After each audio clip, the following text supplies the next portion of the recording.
What's up YouTube, Cody Bidlow with SprintingWorkouts.com. While discussions about training workload progressions are commonplace, rarely do people talk about how their use of different training surfaces changes over time. Should you run on the track all year or should you use grass or turf? Because surfaces differ in their firmness, consistency, and rebound, athletes can use variations in surfaces as a way to add variability to their program, to constrain certain physical outputs, and to bring a slightly different feel to the training that we perform on a daily basis. Usain Bolt and other Jamaican sprinters are known for training on grass for a large part of their preparatory periods. According to Insights to Jamaican Sprinting Success, Asafa Powell's coach Stephen Francis has them stay on grass until March, at which point they use a blend of grass and track for training. Similarly, Anthony Davis of the University of Technology where Usain Bolt trained stated that they use grass for much of their training as a way to build strong ankles and minimize injury. Usain Bolt himself was interviewed about training on grass, and he said that younger athletes especially need to train on grass as a way to avoid shin splints. Outside of Jamaica, Grenada's 400-meter athletes are known for training on grass as well. Former Olympic 400-meter runner from Grenada and coach at Texas A&M, Aline Francique, stated that running on grass makes you stronger. In my own experience, training on grass is useful in the off-season as a way to manipulate loading, make minor changes to the physical demands of the sprinter, to reduce the predictability of each step, and as a way to avoid excessive impact as the athletes increase their training loads during preparatory periods. Later on, progressing to the track will offer benefits that are unique to the transition from grass to track, and collectively, this combination of training on the grass early and training on the track later may give athletes a good opportunity to maximize their capabilities while staying healthy throughout their training year. So why train on grass? Because grass has less rebound or bounce compared to a synthetic track, athletes experience an environmental constraint that they must overcome if they want to sprint on grass, similarly to how they sprint on the track. I believe that athletes sprinting on grass have to work slightly harder to produce vertical forces and maintain vertical stiffness, and that this can have a beneficial training effect over time. If athletes can learn to be stiffer and bouncier on a surface that is not conducive to being bouncy, they will have no problem rebounding off of a synthetic track with high levels of stiffness when the time comes to change surfaces. Another aspect of sprinting on grass is that, even though we should use the flattest and highest quality grass we have access to, small deviations in grass surfaces reduce the predictability of each ground contact, forcing the brain and the body to make small adjustments that change with every sprint. From a technical standpoint, this small amount of variation helps prevent the brain from getting stale, as the brain has to constantly adjust movement to match the demands of the surface. I believe this can help develop better subconscious control of the body while in the air and on the ground, compared to running on a more predictable surface like a track. These small differences between steps allow for the ankles and other joints of the body to be physically worked more broadly than when sprinting on a track as well, which can help build strength in these joints and minimize chronic overuse aches and pains. Similar to how we use different movements and ranges of motion in the gym to develop a wide range of movement competencies, the perturbations that are inherent to grass can help develop the feet, ankles, knees, and hips in a way that is different from sprinting on a perfectly flat track. By using a high-quality grass surface during preparatory periods, athletes might be able to build a stronger and more capable foundation which can later be progressed by transitioning to a synthetic track. Athletes can build stronger ankles and legs overall, constrain and therefore develop greater levels of leg stiffness, and be exposed to a more diverse range of ground contacts, all of which help contribute to being a well-rounded athlete during preparation. Now, while grass is clearly a great tool, synthetic tracks have their own benefits which we can make use of at the right times. This allows for a progression that is independent of typical volume and intensity modifications, as the different demands of the track will force the athletes to adapt with shorter ground contact times, greater vertical projection, and give them a kinesthetically varied experience when training. One benefit of synthetic tracks is that, because you can grip the ground with your spikes without fear of slipping, accelerations can be more aggressive on the track. It can be easier to slip when aggressively training on the grass, which might cause athletes to hold back during early acceleration. Another benefit of the track is due to the greater rebound and bounce inherent to the surface.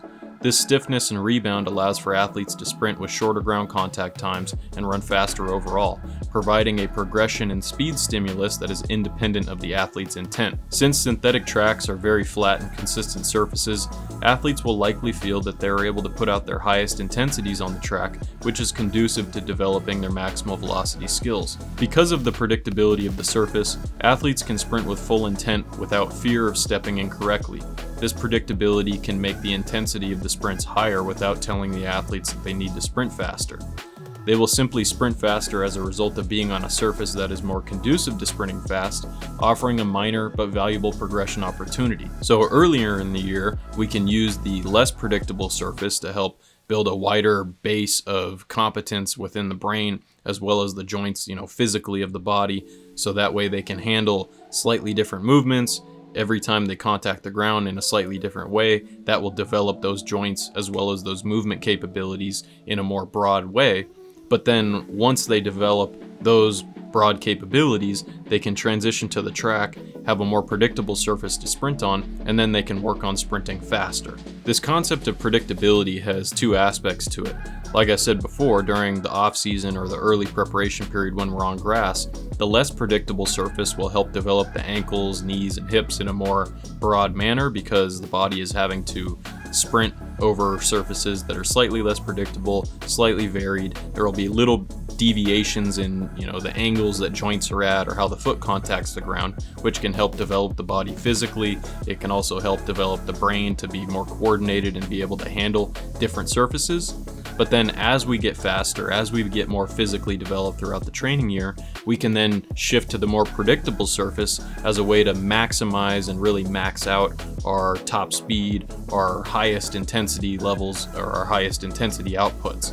So earlier in the year, the less predictable surface is good for building a wide base of movement competence and creating healthy joints that can handle variation in movement. And then we shift to the more predictable surface when it's time to be faster and really hitting those peak outputs that we can really only achieve on a very predictable surface. So now the question of how to implement training surface progressions in your program comes up. In a general sense, your use of training surfaces should progress from general to specific over time, such as from using grass and possibly hills earlier in the training year to using the track for most of your training closer to competition. This progression should occur gradually. At the very beginning of your training year, grass can be the primary surface for your sprint training given that the grass is flat, high quality, and safe to use. Avoid using any grass surfaces with major deviations so that you can avoid twisting an ankle or doing something similar. After a couple months of training on grass, you can consider introducing training sessions on the track, starting with 1 or 2 workouts per week. I would recommend avoiding an abrupt transition from grass to track, as the more jarring impact and shorter ground contact time demands of the track may cause added stress to your body. Also, if your track has a high quality grass field, you can contrast between sprints on the grass and sprints on the track as a way to create additional variation in your training and blend the benefits of both the track and the grass. So you can introduce sessions that are dedicated to the grass, some that are dedicated to the track, but you can also mix sprints that are done on the grass and sprints that are done on the track within the session during that time where you're transitioning from one surface to the other. As time goes on, more days can be dedicated to training on the track, eventually reaching a point where most or all of your training sessions are done on the track. The grass can still be used later in the preparatory periods or even during competitive periods, such as for low-intensity workouts or for reducing impacts when an athlete is feeling worn down by sprinting on the track. Another time to use grass during later preparatory periods or during competitive periods could be during a deload week or just any time that the athlete doesn't feel like they can quite go 100% on the track. It is worth noting that I have met athletes who train all year on the grass with great success, so it is not necessarily required that you train on a synthetic track at any point in time. Personally, I do believe that because of the different feel and demands of the track compared to grass, it would be wise for all sprinters to have some transition period where they move to the track before or during their competitive season.